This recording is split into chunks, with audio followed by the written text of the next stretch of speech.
He was taken from us.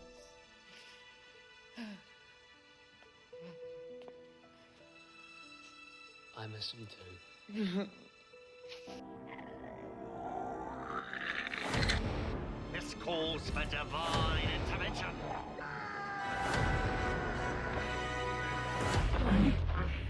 I kick ass for the Lord. This calls.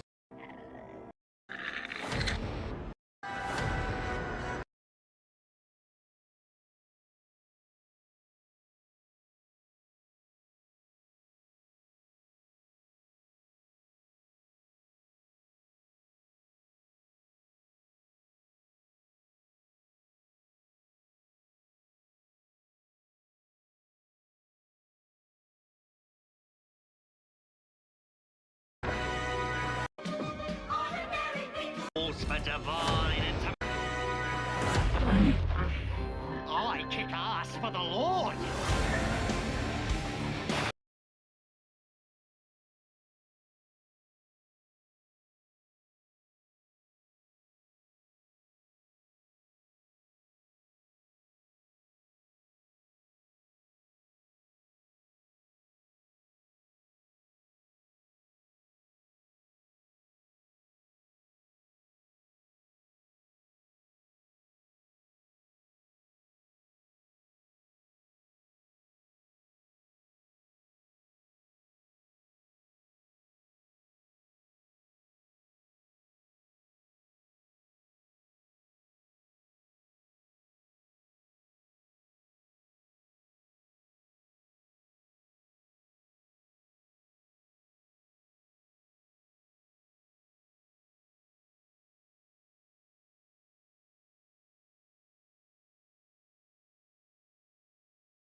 I kick ass for the Lord. We're the Jezebels. That's all.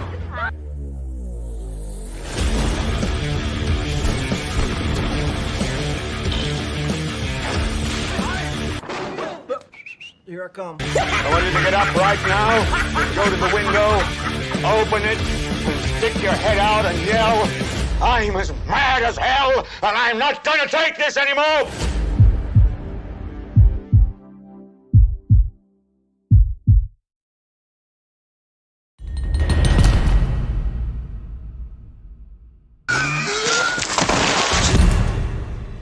Before he was taken from us.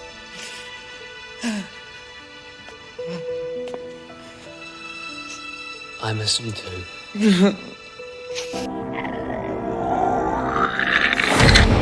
This calls for divine intervention.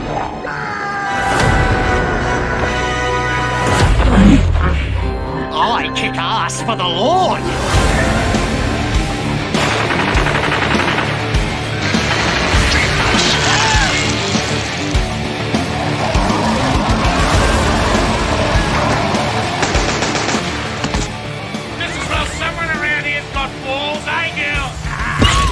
We've got a show that's just survived, and now it's time to meet the Beatles.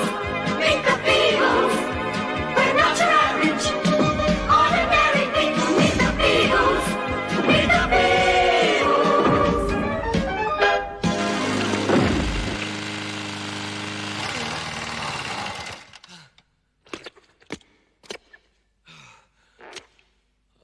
It can't be true. It can't be. I've taken precautions.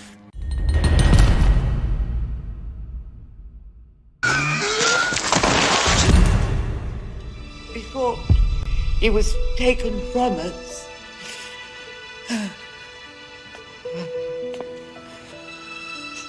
I miss him too.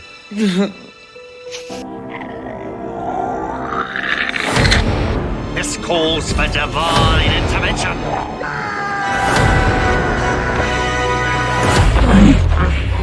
I kick ass for the Lord.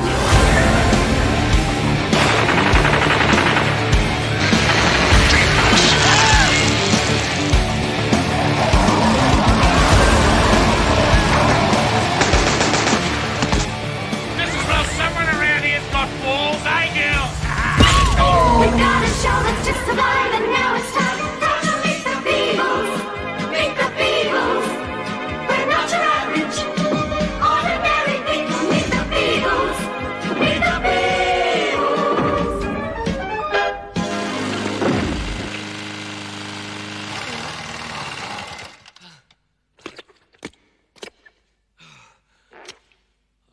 It can't be true. It can't be. I've taken precautions. All right. Okay. Can't even do a worldwide exclusive right without messing it up the first time. Welcome to Quadruple BN, Big Bloody Breaking Blu-ray News. I have not done this smartly. 1 second. I gotta get a link to a thing. Oh, God. Blah, blah, blah, blah, blah. Copy link. Boop, boop, boop. Doobity-doop. All right. Okay. And we are just in time with just 7 seconds to spare. Man, that was oof, this is a busy morning. All right. Hey, yo. All right. It's, are they fucking with me? Are they fucking with us? There we go. All right. So what do we got here? Let me minimize myself a little bit. Sorry, I'm a little big boy. All right. Okay. So we've got 5 Women for the Killer, Climax, and Wet Dreams, new Picorama release, and Curse of the Blue Lights, baby. So this one I worked on. These 2 I did not. So let's start with the ones I did not. Let's start with the Picorama. Is there anything else that they... Let's see here. Let's see. Cool. Cool. So, let's see here. Climax and Wet Dreams. I haven't seen either of these. So I am very intrigued. I wish that Wet Dreams was a different, particularly soggy film, but I will take what I can get. Perverts can't be choosers, or, you know, however the saying goes. Why am I looking at porn stills when I know this is going on YouTube? Come on. By the way, that Peter Jackson trailer is available on the channel right now. Or at least it should be. If you just type in the YouTubes and you go to my channel, you will find right there that beautiful announcement trailer, which you can share all across the interwebs today. But you should probably only share today, because this is the only day it's an exclusive. Wink. All right. I know, I'll get the partner labels, don't worry about that. All right, so let's see here. This is, oh my God, okay, this is good shit. All right, so Robert Finley and Walter Sears' production company Real Time enjoyed a lengthy and fruitful relationship with director Henry Packard. Is it Packard or Pachard? That's another one that I've never actually said out loud, but I've read a lot. Anyway, presented here are two of their final collaborative efforts. Desperate gambling addict Charlie Bartlett is heavily in debt to smarmy big spender Doc. With no cash to his disposal, or at his disposal, he offers Doc sex with his wife Anne as a means of payment for his debt. Tale as old as time. However, Anne will have no part of her husband's perverse plan, thus setting into action an unexpected chain of events as manipulative Charlie gets a taste of his own medicine.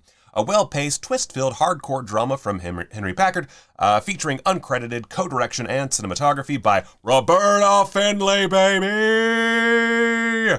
Made at the tail end of the U.S. theatrical hardcore boom, Climax! Exclamation point. Boasts an all-star cast including Kelly Nichols, Joey Silvera, Eric Edwards, Cody Nicole, Tish Ambrose, Rhonda Jo Petty, Renee Summers, Tyja Ray, Sharon Kane, George Payne, and more.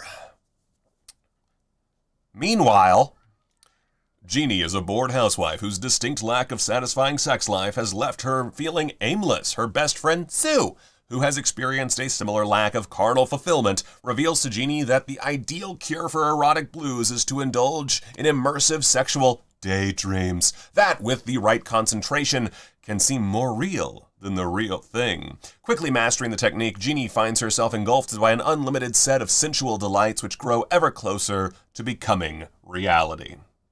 I love that most pornos just really boil down to like cheap anthologies. Anyway, a hardcore quickie produced simultaneously with Climax, Wet Dreams again combines the creative talents of Henry Packard and Roberta Findlay and reunites Climax's all-star cast, including Carol Cross, Barbara Daniels, and Joe Santini. Both films are restored in 2K from their 35mm original negatives. And let's see here. This is 1985, by the way. Really the tail end of the boom. Jesus. Let's see here. Commentary track on Climax with producer Roberta Findlay, moderated by film historian Casey Scott. By itself, worth it. Worth it just for that. I will take it. If you get Roberta Findlay on the mic, I'll buy it. That's science. All right. I feel like I'm a little hot. All right. Ba ba ba ba ba. Ba ba ba ba ba ba ba ba ba ba ba ba ba ba ba ba. All right. And then the original theatrical trailer for Wet Dreams. I would like more extras, obviously. If you ever want me to like do a video essay on porn, I will do it. I'm willing to work for my money. Just saying. Anyway, 5 women for the killer. All right. I'm assuming this one I can actually look at. Oh, nope, there's tits. Okay. Giorgio Pisani, a journalist, has just returned from an international assignment only to discover that, in his absence, his wife has died during childbirth. However, a seemingly unavoidable tragedy takes an unexpectedly sinister turn when Lydia Franzi, his wife's doctor, reveals that Giorgio is sterile and therefore couldn't have fathered his wife's child. A tale as old as time. Soon after learning this terrible news, a mysterious black-clad killer begins stalking the city, viciously murdering pregnant women who were in the same maternity clinic as Giorgio's deceased wife. Scandalous. Could Giorgio, in a fit of guilt-ridden madness, be responsible for these horrendous crimes? Or is he an unwitting participant in the sinister plan of an even more wicked culprit? An exceptionally mean-spirited giallo made at the height of the genre's golden age. Stelvio Massi's 5 Women for the Killer.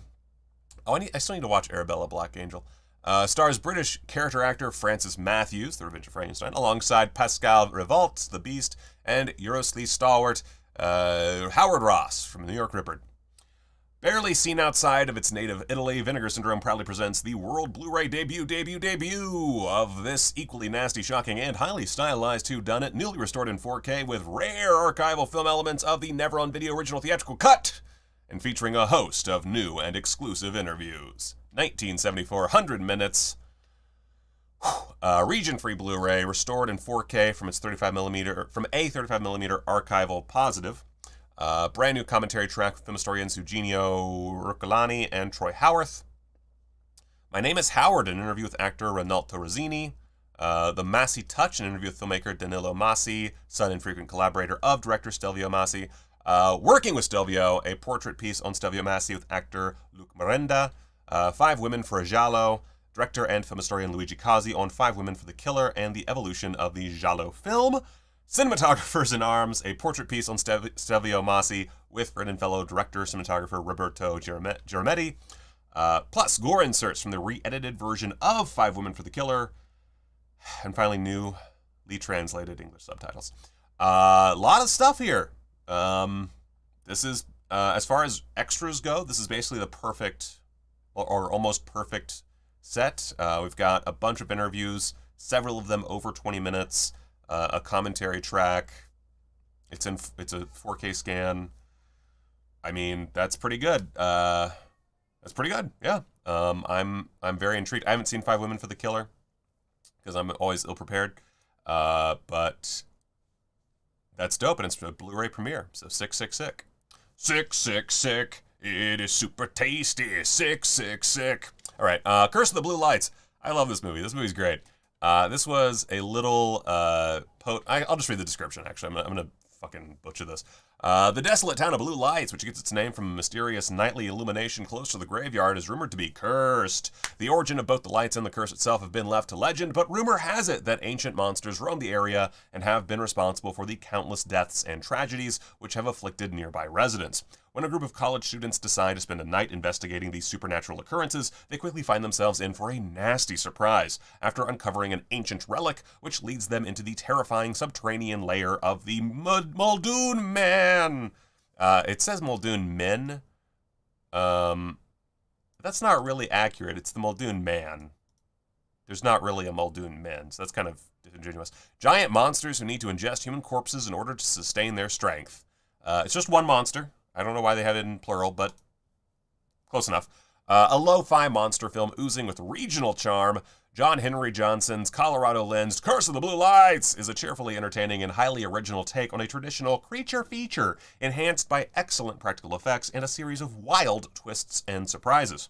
Vinegar Syndrome is pleased to finally bring this late 80s direct-to-video classic to Blu-ray, newly restored in 2K from the director's personal 16mm answer print.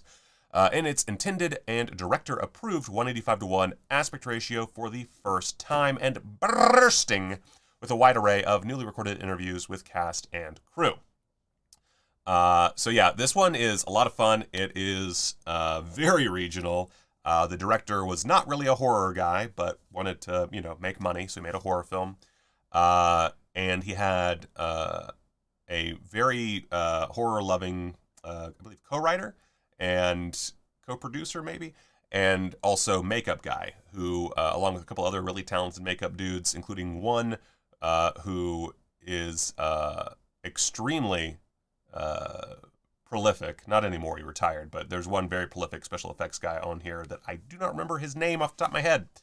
But a lot of cool effects, very cheap, but also a lot put into it. It's really staggering how much was put into this pretty, like community effort level film. So this is definitely the top one of the 3 for me. But that is also worth noting. I have only seen this one out of the 3 releases.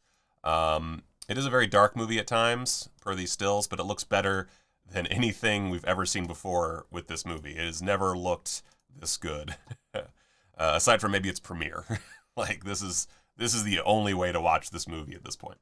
Well, that's not true. There was a DVD release from Code Red, I think, but this is definitely still the way to do it.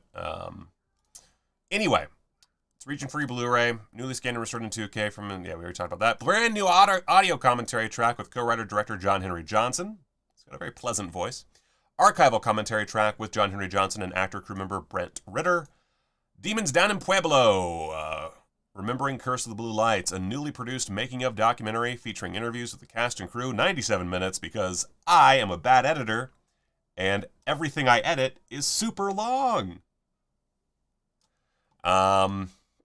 Let's see here. Scenes from an alternate version of Curse of the Blue Lights, sourced from VHS, still gallery, and English SDH subtitles.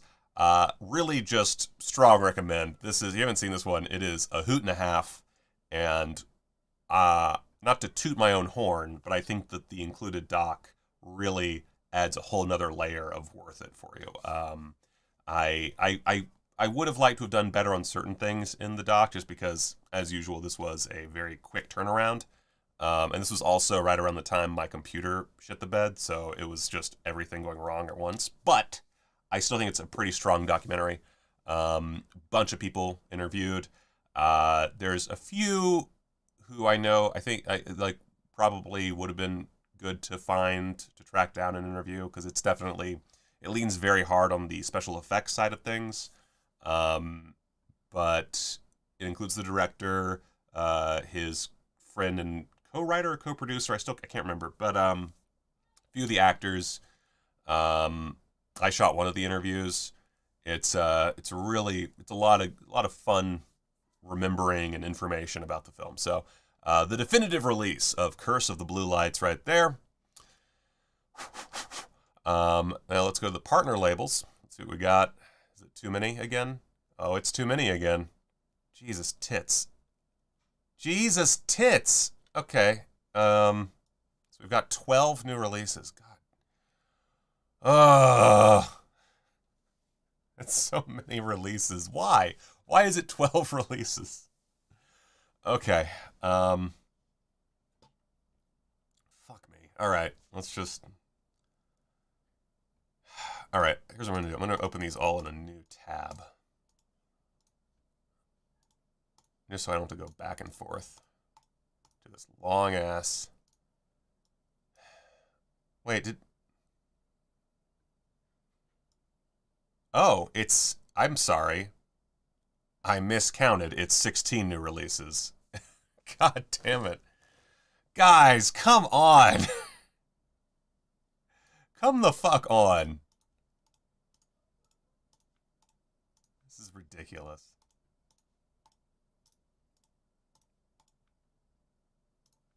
I mean, yeah, I see the reissues, but still, good fucking lord. All right. So first up, a reissue of The Zodiac Killer, which was previously released on DVD, and maybe Blu-ray? I don't remember. Wait, what's that? It comes with a candle? That seems in poor taste. Huh. Alright, so anyway, The Zodiac Killer, which I do love the backstory. I'm not going to read all the descriptions on these, but I do like this one quite a bit. This is the only horror movie in history that was made explicitly to catch a serial killer, directed by Tom Hansen, who had previously owned a chain of Pizza Man restaurants. Oh, I left my coffee in the kitchen, shit. The Zodiac Killer reimagines the crimes of the then active Zodiac Killer in hopes of luring the madman out of hiding. That plan didn't work. Instead, we got the most outrageous and compelling tabloid horror vortex on the planet. And beyond! During theatrical screenings, Hansen constructed in-theater traps to catch the killer.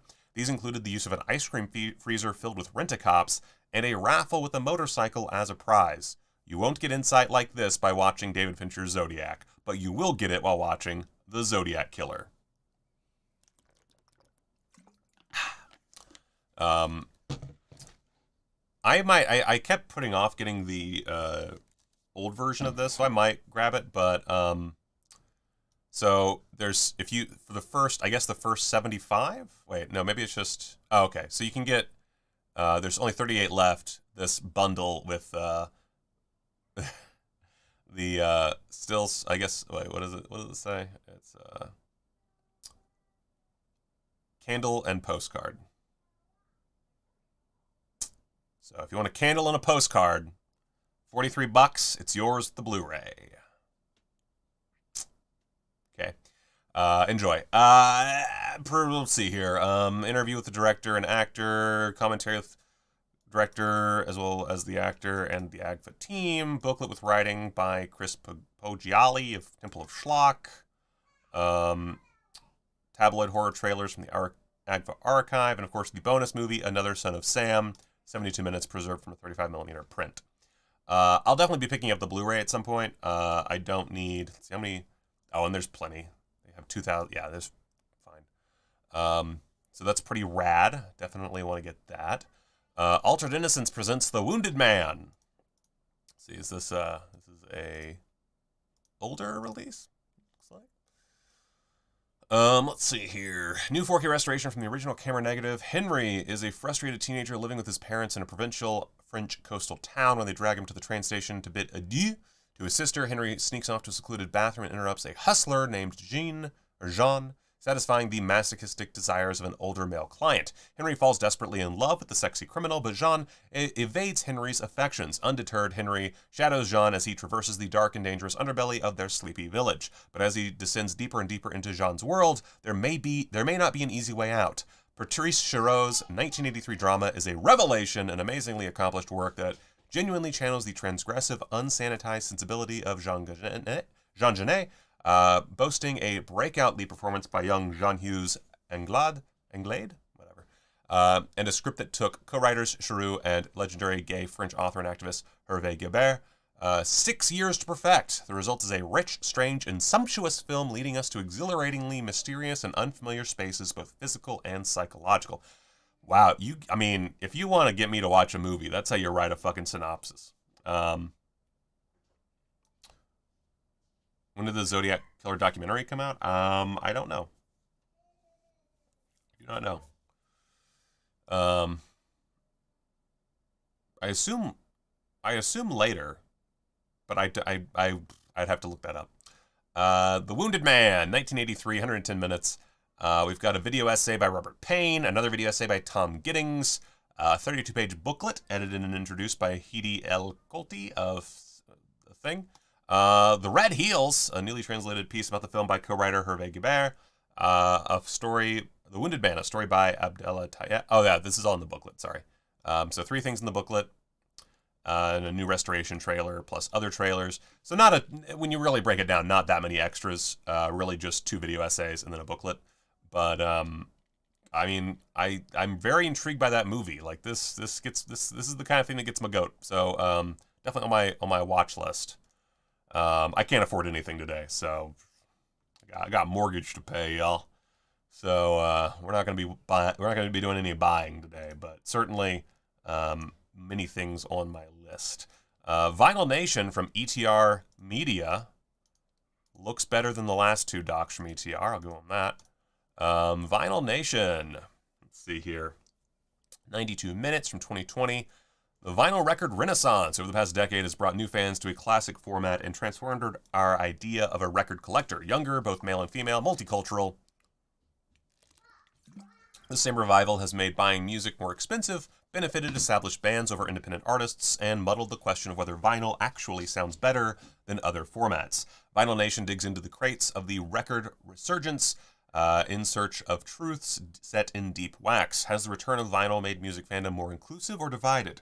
What does vinyl say about our past, here in the present? How has the second life of vinyl changed how we hear the music and how we listen to each other? Cool. That's fine, I guess. I'm actually kind of curious. Let's see. Let's do the letterbox test. See what people have to say about vinyl. Any documentary that ETR puts out now, I'm always a little skeptical. It's hard to say. So so it sounds based purely on the letterbox, and this could be just. I have a very limited sample size here.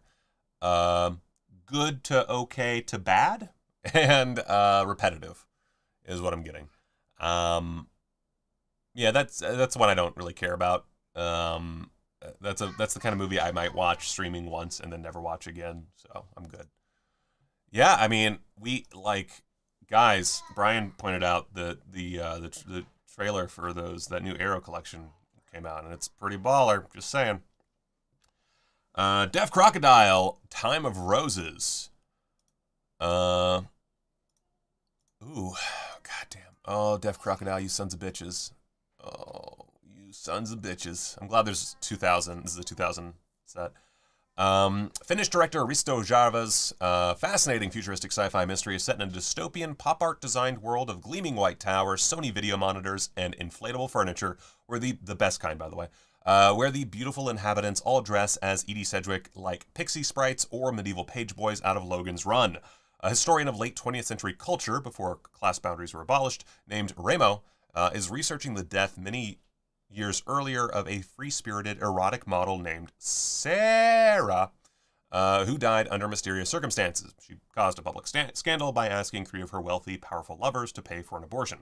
Remo finds Sarah's identical double, an earthy, uninhibited engineer named Kissy, whatever, and tries to convince her to reenact Sarah's life and death for TV. Director Jarva was one of Finland's most acclaimed fiction filmmakers and documentarians before he was tragically killed in an auto accident returning from a screening in 1977. That's sad.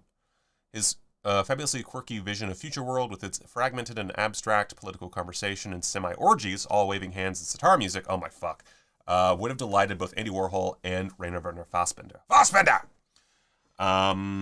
This is a Region A Blu-ray, and I am, once again, way into this. There's also a rarely seen Finnish TV documentary from 1984, running 59 minutes, about Risto Jarva. 2 of Jarva's brilliant unconventional short films from the 1960s, Pakastit and Computer Serve, deleted scene and original song, original trailer, new commentary by film critic, professor and programmer Olaf Moller, new essay by filmmaker and critic Vil Suhonen of the Risto Jarva Association, and newly translated extracts from Risto Jarva's writings. Man, once again, Fidelity in Motion. You know this is going to be a fucking well-made Blu-ray when David Mackenzie from Fidelity in Motion is part of it. He's part of a lot of Blu-rays, but we know for sure he's part of this one. So good stuff there. Really want to buy that. All right, come on. I need something that I don't give a shit about. There's only been one so far. Did I watch the very cool trailer for Lion Girl? I did not. Here, let me pop that in for later.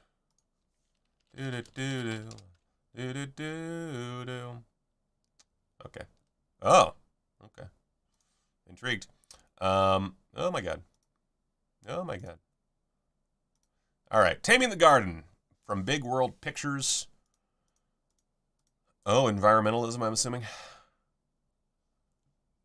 It's all right. I can. Oh, it's not safe for work. Okay, that's a little iffy then. That's tough. But I will watch it. Oh, the one okay. Then yeah. It's not showing your stuff in my feed. Oh, right, because you're on Twitch. Let me go to my multi-stream. Yeah, if you want to send me the link to it, then do that, and I will. I'll take a look at it.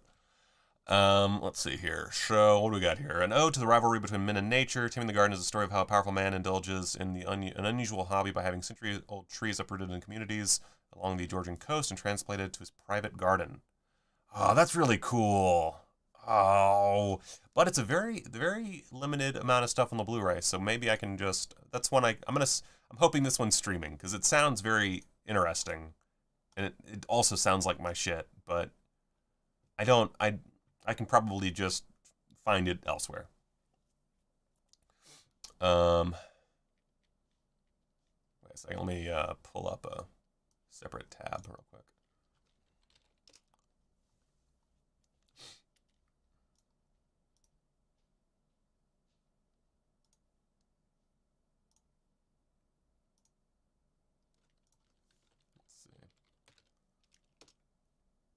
Would you message it to me on? Message it to me on. Hey, good afternoon. Oh God. Oh Jesus. I forgot that Twitch is fucking stupid. There we go. Log in. Gosh darn it. Okay, I'll do this in a second. I have to, like, fucking do all kinds of bullshit. Brain. So, Taming the Garden, my jam. Speaking Parts from Canadian International Pictures. Oh, CIP, coming right at me. Oh, I love your Canadian bullshit. Okay, let's see what we got. Love, passion, obsession. Hotel employee Lisa develops an obsession with her coworker Lance, a struggling actor who has appeared in several films as an extra. Oh yeah, just link it in chat. Where were you messaging me? Was it? I don't know. Wait a second. Yeah. Okay, thank you. That works. Let me just copy that. Boop. Boop, boop. All right. All right, I have that off to the side. All right. What was I doing? All right. With the help of a local video store, Lisa carefully investigates Lance's body of work as he undergoes his own pursuit of screenwriter Clara and a film role inspired by her late brother. As their connection grows, this production's ties to reality start to unravel, and so do our three protagonists. I love when people just unravel in movies. That's one of my favorite things. Oh, Adam Agoyan. Oh, that's tough, because Adam Agoyan, not someone I terribly... Well, as I noted previously, I haven't watched enough of his films to really have an opinion. I think I watched like one. So, I will maybe check this out. Adam Agoyan getting a lot of releases now, it feels like. Or a lot of blue releases. But cool. A lot of extras. Not going to go over all of them, but just by glancing, plenty of stuff. So, including, I guess, a short film from '97, as well as a bunch of other shorts. This one I actually might have to get just because there's so much going on there, but I'm going to try and watch the film beforehand just to see if I like it. We'll see how that goes. But only 1,000 produced of the slipcover. Not that the slip is particularly exciting. What's the non-slip? Yeah, I mean, it's fine. Anyway, so speaking parts, and then we've got something in the dirt. Oh, wow. Wowza. Benson and Moorhead. Behind the scenes featurettes, commentaries, Mike Flanagan, Q&A. Something in the dirt. Wow. Okay, this one. Oh, God, I need a new job to come along because I desperately need money.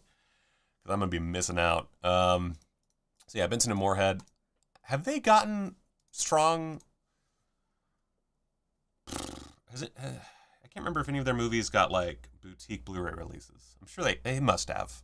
I can't think right now. But Something in the Dirt, that's a must buy, I think, for a lot of people. And then Saturn's Core has Red Cockroaches. Ooh. That looks really good. Oh, shit. Okay, backdrop of futuristic New York City besieged by acid rain and populated with mutated insects and flying cars. Shot on a Canon GL1. Oh, 2003, Miguel Coyula.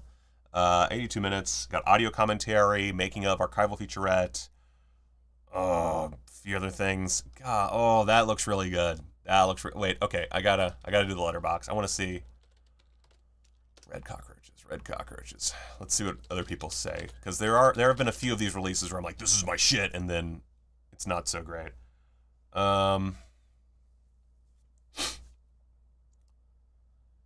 This is the problem. Oh. I really want to see it. I might try to see if I can find this elsewhere and decide if I want to buy it, but it sounds like my shit. It sounds like I would disagree with most of these people, except for Cameron. So, I'm very intrigued. Lady Street Fighter. This is one real piece of work. Lady Street Fighter. This was also, I believe, I don't know if this was a Blu-ray release, but it was at least a DVD release previously from AGFA. This is a re-release of the film Lady Street Fighter. I'm not going to go into the deets there, but, region-free, preserved from the only known 35mm theatrical print in existence. Commentary with director James Ryan and the AGFA team. Street fighting trailers from the AGFA vaults. Booklet with writing by Annie Choi of Bleeding Skull. A bonus movie, Revenge of Lady Street Fighter, restored from the OCN. Commentary with director James Bryan and an adequate team on that one. And bonus movie, Revenge of Lady Street Fighter, also restored from the OCN. So, strong little collection there. 2,000 copies, so you're probably good for a while. $28. Good stuff. When I get really fast, it means I have to pee. Dark Star, we got Krat. Oh.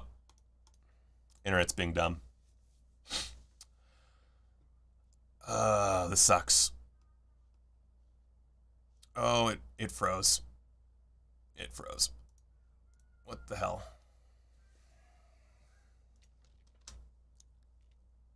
Oh, it might. Yeah, I think my internet went dumb. Tell you what, I'm gonna, since I am stuck right now. Oh well, maybe. Okay, I can come back around to it. That's what I can do. From VH Shitfest, or VHS Hitfest, however you want to say it. Justice Ninja Style. I don't think I can. Okay. Looks very shot on video with a lot of guns. Which is surprising for ninjas. 2,000 units. This is from, again, VHS Hitfest. Brad Tolan is a martial arts. I'm not even. Oh god. Brad Tolan. Let me check something real. Oh, I can't check it. Fuck. God damn it. Whatever. Region-free 2-disc Blu-ray set of this film, which is about some stuff. Oh, filmed in DeSoto, Missouri. On a tiny budget, but had the entire town passionately behind it, helping make it. That's cool. One of the most entertaining ninja movies ever made. Let's see here. Audio commentary with DeSoto natives Cody Terry and Stephen Francis. Ninja, the Ultimate Warrior, extended cut of the film transferred from the original master tape, 86 minutes. The Ninja Speaks, the story of Ron D. White documentary. Locations then and now, news coverage shot during Justice Ninja Styles production, raw footage from Ninja, the Ultimate Warrior, bonus feature, How to Become a Ninja, 60 minutes long, Six Flags, Ninja Media Day, some trailers, and a photo gallery, plus Easter eggs, whatever the fuck that means. This sounds like a hoot and a half. This is also on my list now. God damn. You can't put out 16 movies and have them all be on my list. I mean, you can't put out 16 movies and have 14 of them be on my list. This is fucked up. Let's see here. The Hourglass. Oh, shit. This is one I've actually seen. Can I... God damn it. Anyway, it looks really... It's a beautiful film. Let me just believe me. From Yellow Veil Pictures, Joseph visits his dying father at a remote mental institution where time itself doesn't seem to exist, and the line between dreams and memories become indistinguishable. Adapted from a selection of short stories from Polish-Jewish writer Bruno Schulz, Guy's masterpiece of surrealist Polish cinema is a phantasmagoric look at the collective trauma of the Holocaust. Wow, I might have... This is one I might buy just because I know how fucking solid it is. I also watched it before I had a full appreciation of this kind of movie, and so I remember being much more confused than I would probably be now. So, very into that. Region A Blu-ray, introduction notes on the Hourglass Sanatorium, post-screening notes, discussion on the Hourglass Sanatorium with Sebastian Smolinsky, film critic, written essay by Sam Deegan, and written essay by Annette Insdorf. So, not a whole lot as far as extras. Maybe I'm just overplaying it, but this seems like the kind of movie that deserves a little bit more as far as like maybe a commentary or something else. But whatever, that's fine. I would show you more stills, but my internet's being a dick. So just trust me, Hourglass Sanatorium, very much worth your money. Great film. The Great Basin from Circle Collective. Can I look at some stills? Maybe. Do looks pretty cool. Let's see here. This is from 2021. 92 minutes. From Below the Earth to the Stars, The Great Basin is a documentary featuring documentary feature that builds a complex panorama of rural Nevada in the western United States through a tapestry of characters who work, live, and play there. The Great Basin is the location of the, quote, loneliest road in America and can be seen as a microcosm of the economic, social, and ecological marginalization of 21st century rural communities. From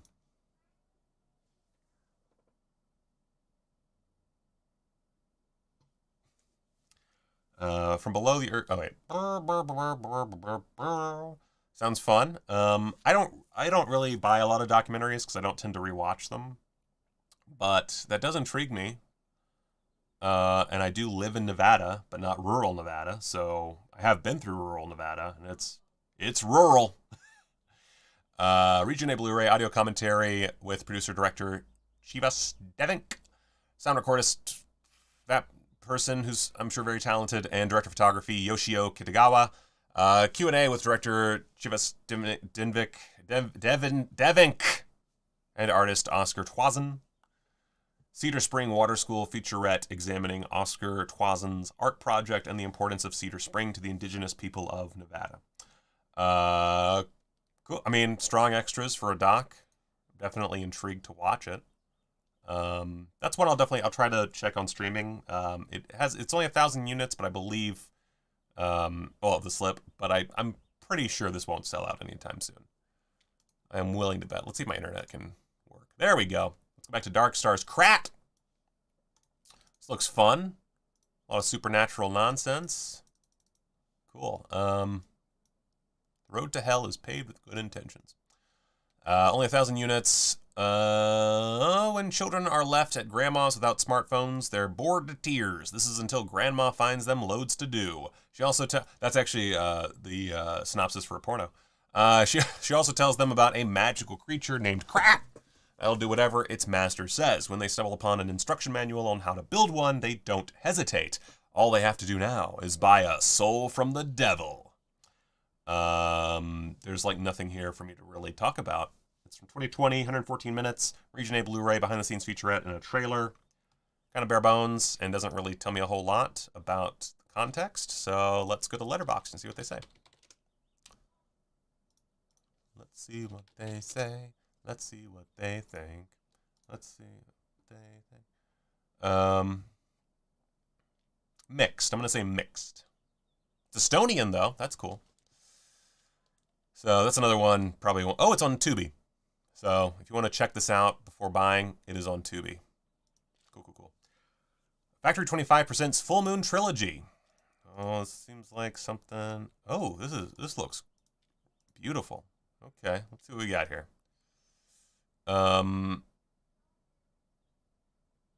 Why isn't there? Oh, it's Joe Swanberg. I'll call the child in a minute once we're done. Not really a big Joe Swanberg guy, but well, let's see. Silver Bullets. An actress disrupts her relationship with an indie art house director when she takes a role in a more successful genre filmmaker's new werewolf project. Largely improvised and shot over several years, Silver Bullets draws inspiration from Chekhov's The Seagull. I think I've seen this. I'm pretty sure I've seen Silver Bullets. Wait a second. Well, that had been so long ago, I might not have even logged it. Let's see here. Well, maybe I didn't. I feel like I saw this, though. Like, this is very familiar.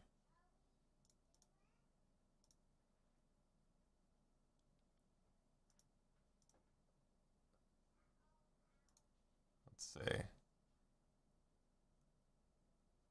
Yeah, because there's one that okay, I might have not logged this, but I can't remember. All of these mumblecore movies kind of just like merged together in my fucking brain, but I'm pretty sure I saw this and did not like it. But whatever.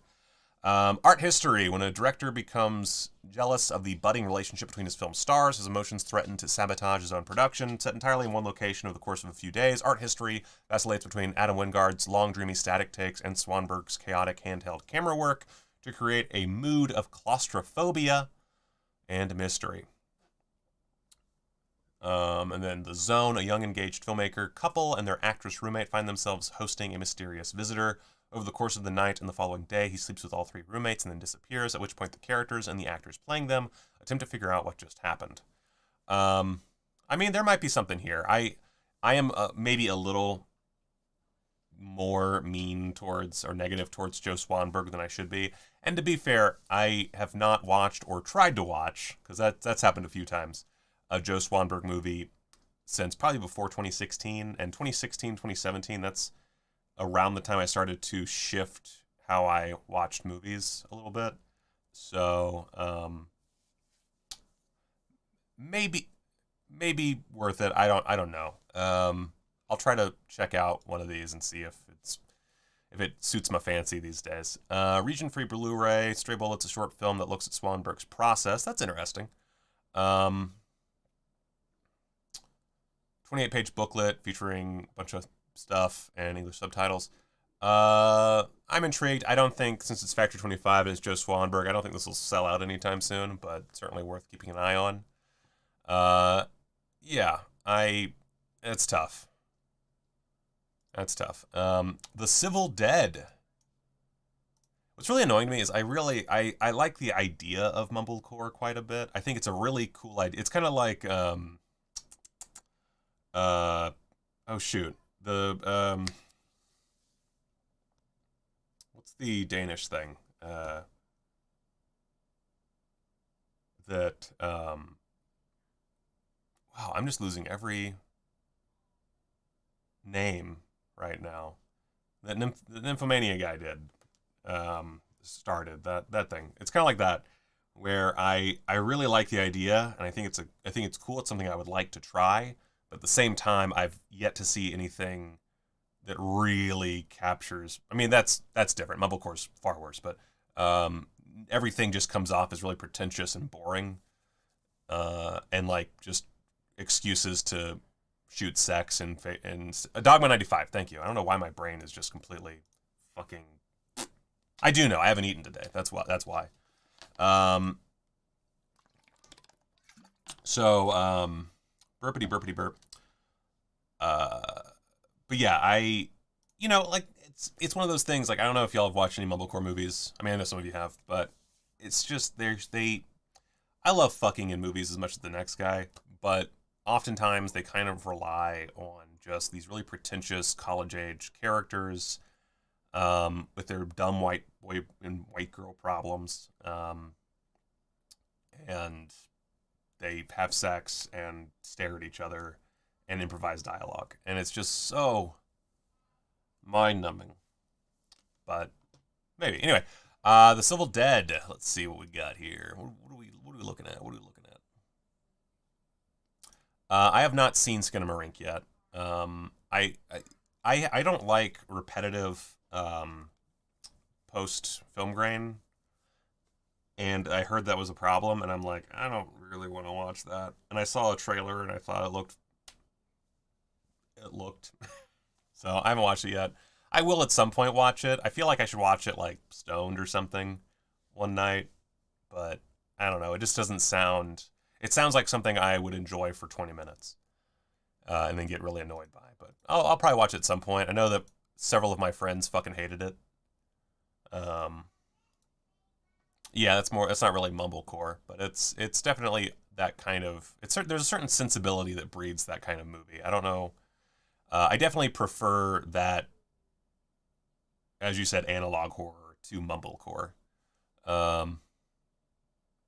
That's very good. Mumblecore is basically film school short films as features. Yes, exactly. Don't need that in my life. That said, I if I could find myself a group of good actors who can improvise well, which I don't really have at my disposal. I have good actors, but none of them are really trained.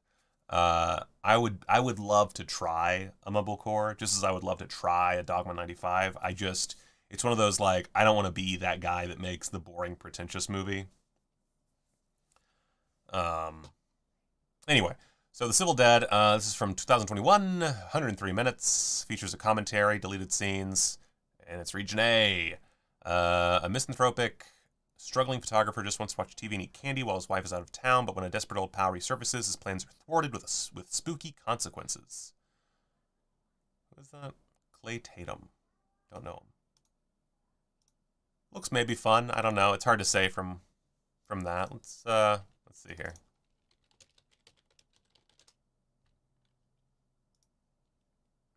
Okay. Some really strong stuff. It doesn't appear to be streaming anywhere. Or no, it's just on my services. Let's see here. Well, you can rent it for $5. That's a maybe. That's a maybe. And then finally, Bullets Over Summer.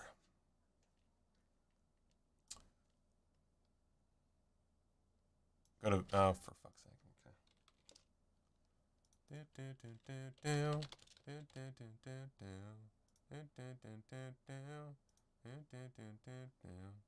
Oh.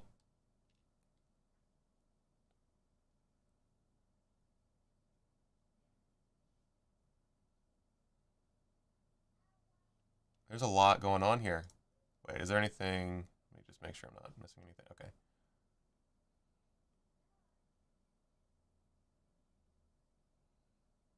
Oh, wow, they did a whole bunch of stuff, didn't they? Wait, okay, let me finish this up real quick. Bullets Over Broadway from Connie. Connie! Oh, this looks really good.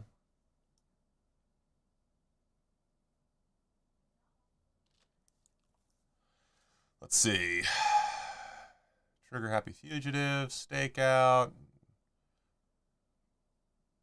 Elderly woman mistakes him for estranged grandsons. Cool. Part of a winning trio of genre benders bookended by Biozombie and Juliet in Love, Bullets Over Summer showcases Hong Kong action auteur Wilson Yip at his most playful and unpredictable. A cops and robbers film subverted by a warm sitcom premise. It culminates in the unlikeliest of hangout movies about fate, coincidence, and finding one's chosen family. I'm honestly just knowing it's Wilson Yip. That's all I really need. That's all I need. I'm into it. I got an interview, commentary by film writer Valerie So and critic Kevin Ma. A booklet, newly translated English subtitles. Cool. I'm in. Want it. So there's 2,000 copies, so you're probably good. This is something that I want in my collection because I like Wilson Yip. So anyway, is there a specific? I'm assuming. Is this the?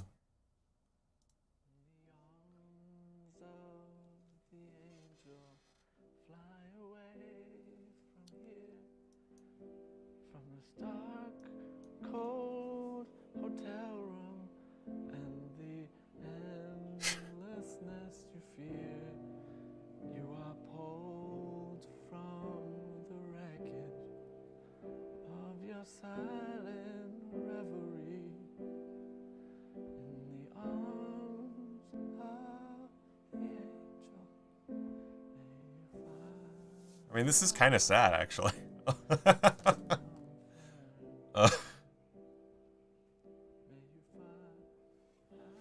Hi, I'm Oscar Bescher. Would you be an angel for a helpless film reel? Every day, innocent OCNs, interpositive CRIs, and prints are beaten, abused, and neglected. And they're off gassing out for help. With your support of Vinegar Syndrome Celluloid Recovery and Preservation Society, you'll receive a small token of our appreciation. Please support the VSCRAPS today. You'll help rescue reels from their inevitable decay and provide plasticizer, cool air, a dry environment, and love. Today on April 1st, 2023, there's a film reel that needs you. Your support says, not today, Vinegar Syndrome. Not today. Don't let this opportunity slip cover away. I like that it's Lost Film number 69. And of course, it's VS Craps.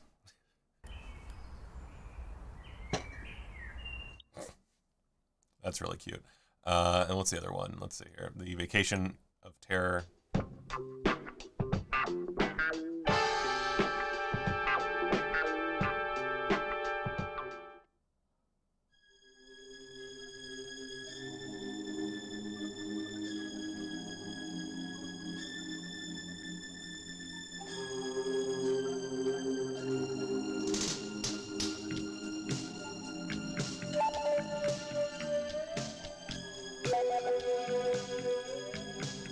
We got more Rene Cardona III coming along to us.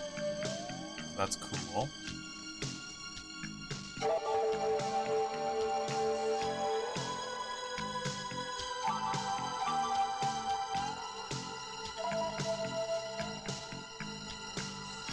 I'm assuming this is not a gag because why would they?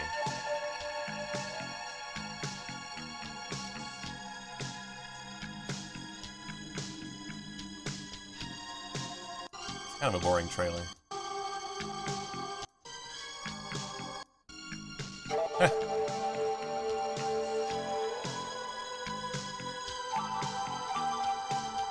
That's fun.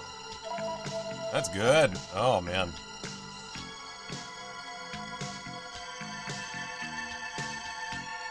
This is not how I would edit it personally, but whatever.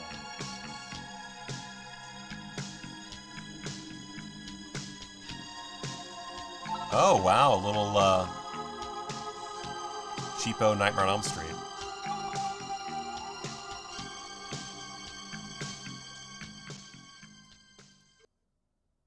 Wait, so is... Oh. Wait, was this hidden?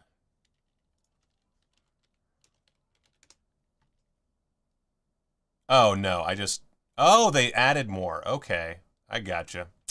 I gotcha. Oh, they're selling slipcover protectors now. That's nice. Got a Medusa print. Okay, so in addition, we also have a new VSL and Vacations of Terror 1 and 2. Let's bring those up. Man. These are fun.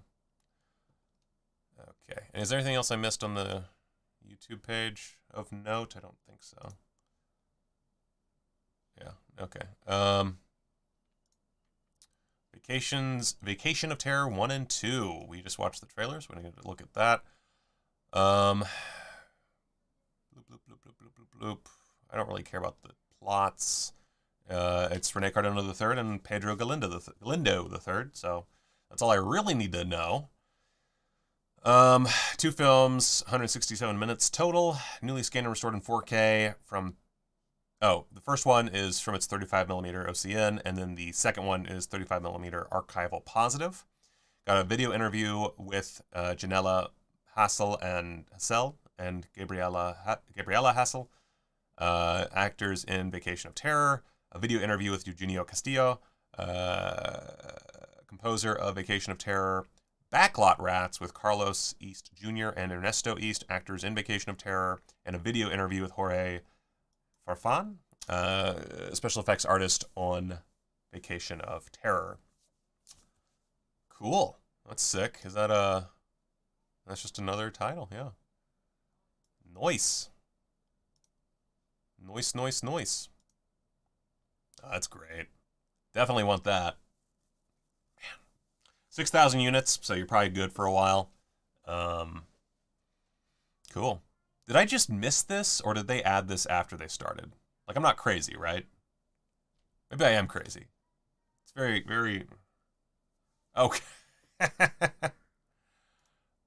That's funny. I'm assuming this is one of those things where they'll send you something special or whatever. Being a supporter, you'll be gifted with a small token of our gratitude, including but not limited to updates on the elements you've had a direct effort in saving. Ooh, that's interesting.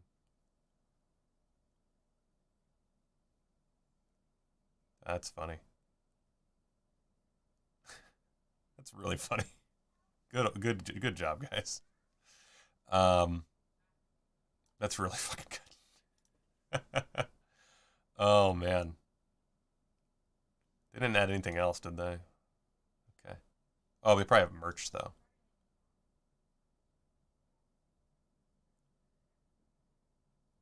see. Screen print, vinyl.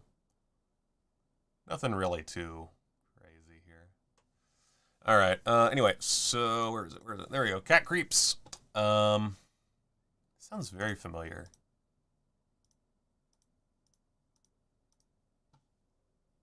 Let's see here.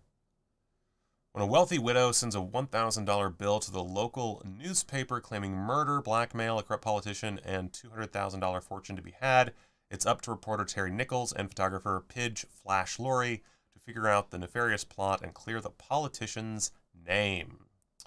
But they won't be alone. Among the colorful cast of characters are Terry's beautiful fiancé, a lawyer with his feline-phobic secretary, a very deceiving private detective, and finally a mysterious woman and her even stranger black cat, which may be involved with the murders itself. May and B should be separated here, by the way. From director Earl C. Kinton, whose classic shockers include House of Dracula, The Ghost of Frankenstein, and Island of Lost Souls, comes the 1946 melodrama that marked the end of the Universal Pictures Golden Age of Horror, The Cat Creeps. Oh, that's why I know this movie. I was looking for a copy of this for my Universal thing. Okay, wow. Brain.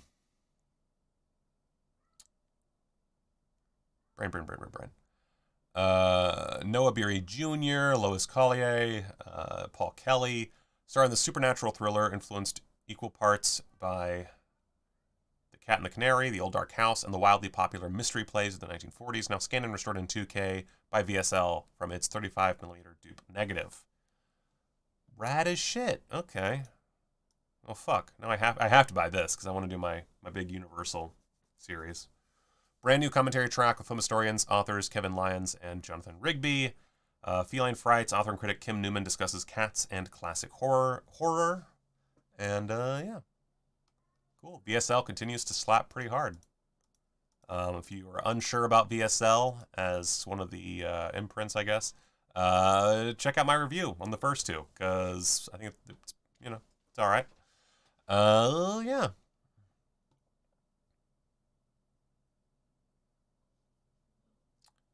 Yeah, that's tempting. That is tempting. It's very tempting. Anyway, okay. All right, that's everything, right? Okay, I'm not crazy. Let's see if any rewards got added, I guess. Oh, I have to log in. Shit, 1 second.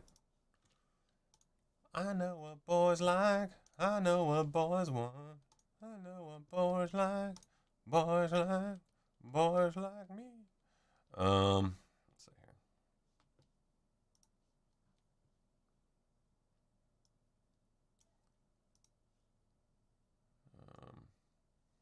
here. I have already forgotten which ones were here originally, but these are the new rewards things, the new slips, patches, all that shit. Skateboard deck is the same. I think everything else is the same, yeah. So I think there's there's some new slips maybe, but cool. Cool.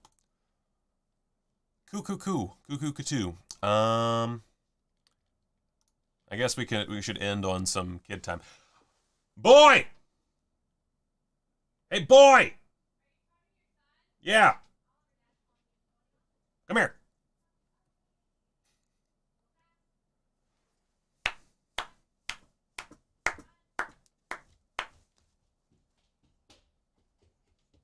Come here. Come here. I have no bet you crackle. Sure. How I do that color? Why are they that color? They're always that color. Let's see. How goes your greatest feature film of all time? Dr. Deathface. I hope that's not my greatest feature film of all time. It's going good. I did I think I mentioned this on the live stream last night. I did a screening with some friends at another friend's house while we were doing our movie night. And it played pretty well to those who... it was the second feature, so a lot of people left, but the people there who had not seen any footage before got a good kick out of it. There's still a bunch of work to do, but it's doing good. I will give Joe Swanberg another go. Bye. What the heck, man? Are you at least gonna say hello to the viewers? Oh, yeah. Right here. Say hi. Okay, wave at them. Wave! Dance, monkey! Dance! Do do do do do. Do do do do do. Do do do do do. Do do do do do. All right. I love you. Okay. Yep. All right. So yeah, I will give Joe Swanberg another go. At some point. Maybe I'll do. I'm a little behind on everything. I still haven't finished watching everything from the last package, so that's not going to do well when I upload it. And then I want to do my Duvivier deep dive. I have a 2001 video that's in early stages still because I keep getting messed up, and a few other things. And a collection video. But it's all kind of, I'm trying to make money because I don't have any money. So that's what's imperative right now. But Deathface is coming along nicely, and more videos are coming. March was a bit of a wet squib overall, but April should be, okay. I think April will be all right. I'm going to start doing, I'm trying to figure out how I'm going to do this, but just as a, hey, you should join the Patreon thing, I'm going to try writing more, both, like, just writing, like, stuff for patrons, like, about movies and junk. But I also want to do live streams about writing scripts, just as, it's mostly for me. It's mostly, like, a way to push me to write more. And so I want to do writing live streams, but I don't really know how to do that well, because it seems kind of boring. But I guess I can just give it a go. So I'm going to give that a go sometime this week, I think. Yeah. Oh, yeah, I feel you, Voodoo. I'm getting, like, no editing work right now. I have one project this weekend, but that's not going to pay the mortgage. And I'm hoping for this home renovation show I work on. I'm hoping that they have a few days this week coming up because I need them. Yeah. So that's where I'm at. Join the Patreon. And thank you. I know my kid is awesome. And oh, the lion thing. I'm not gonna let's see here. I'm gonna watch the trailer for The Lion Girl, and I will, if you can hear it, then great. I'm not gonna show it because it contains violence and nudity, and YouTube being what it is.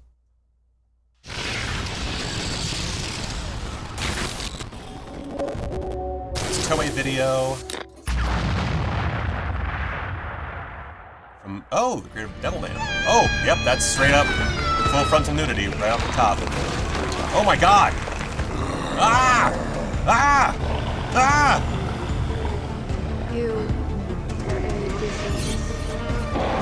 Very poor sound mixing on this trailer, but that's okay.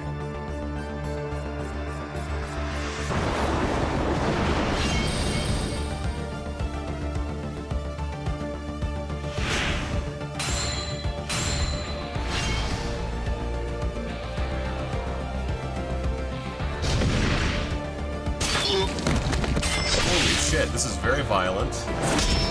A lot of poor effects. A reanimator riff. If you were just...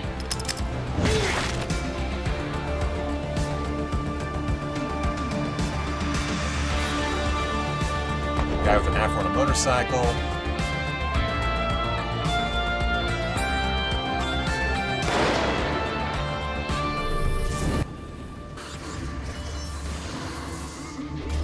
Yeah, there's a lot of really bad CGI, but the costumes are amazing. Wow. That looks really fun. So, guys, check out, and I'll put this in the description, but Lion Girl. It's screening at the Fantastic Film Festival in Australia, and it's coming to Lido Cinemas and Ritz Cinemas. I'm assuming that's also Australia, from April 14th to April 30th. That's really cool. So yeah, Lion Girl. I'm going to link that right now before I forget in the description. So you'll just have to, let's see here. I know what boys like. I know what boys want. Edit.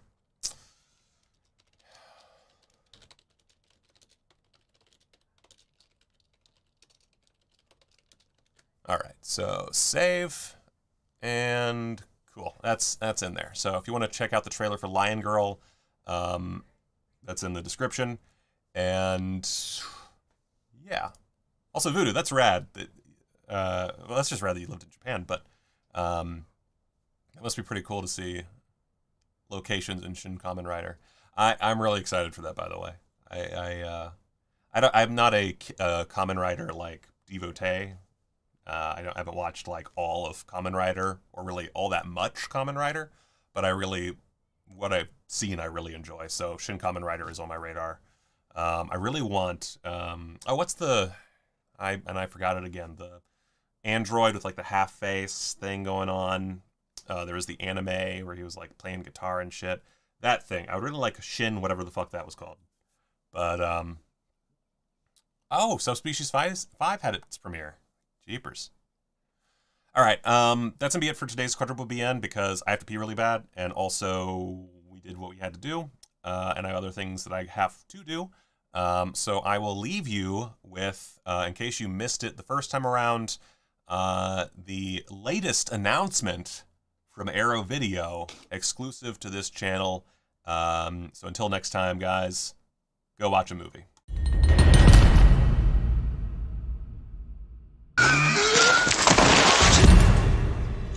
Before he was taken from us.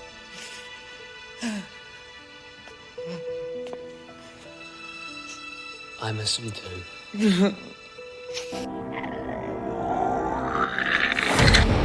This calls for divine intervention.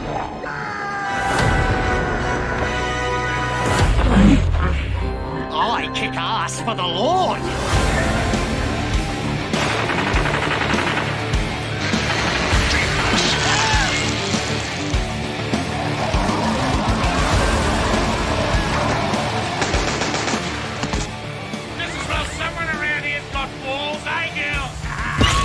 We've got a show that's just survived, and now it's time to meet the Beebles.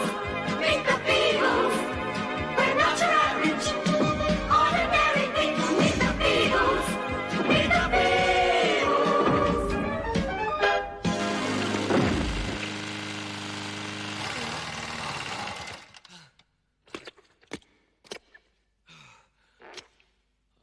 It can't be true. It can't be. I've taken precautions.